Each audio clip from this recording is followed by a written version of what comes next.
নমস্কার বন্ধুরা, আবার একটি নতুন ভিডিও নিয়ে আপনাদের সাথে চলে এসেছি।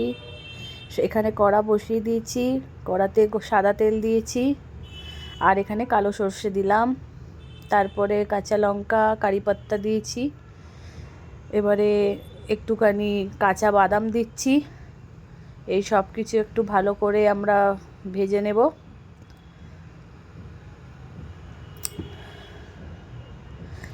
এগুলো একটুখানি হালকা ভাজা ভাজা হয়ে গেলে, একটু লালচে হয়ে গেলে এর মধ্যে আমরা আলু কুচি দিয়ে দিলাম।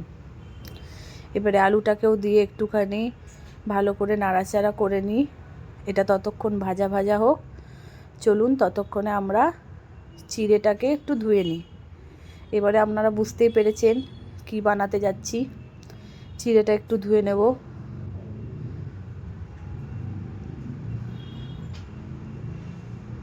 এবারে যে আলু আর বাদামটা দিয়েছিলাম সেটাও ভালো করে নাড়াচাড়া করে নিয়েছি। এবার এটা ভাজা ভাজা হয়ে গেছে। এবারে এর মধ্যে আমরা পেঁয়াজ কুচি দিয়ে দেব।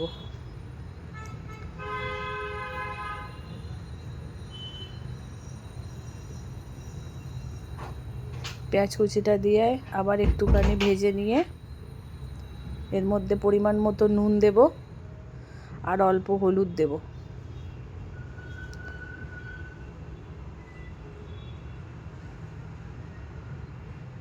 এবারে আমরা দেখতে পাচ্ছেন টমেটো কেটে রেখেছি, সেই টমেটো কুচিটা দিয়ে দিলাম।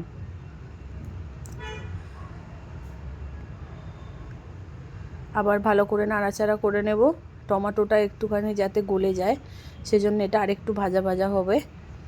তারপরে আমরা যে চিড়েটা ধুয়ে রেখেছিলাম সেই চিড়েটা তুলে দেব।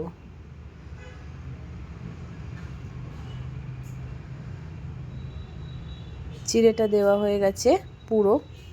এবারে একটুখানি ধনেপাতা কুচি দিয়ে দিচ্ছি, আর স্বাদ মতো চিনি অ্যাড করব। চিনি আপনারা দিতেও পারেন, নাও দিতে পারেন, কিন্তু চিড়ের পোহাতে একটুখানি চিনি দিলে ভালো হয়, একটু টেস্টি হয়। এবারে এটা নাড়াচাড়া করে নেব ভালো করে।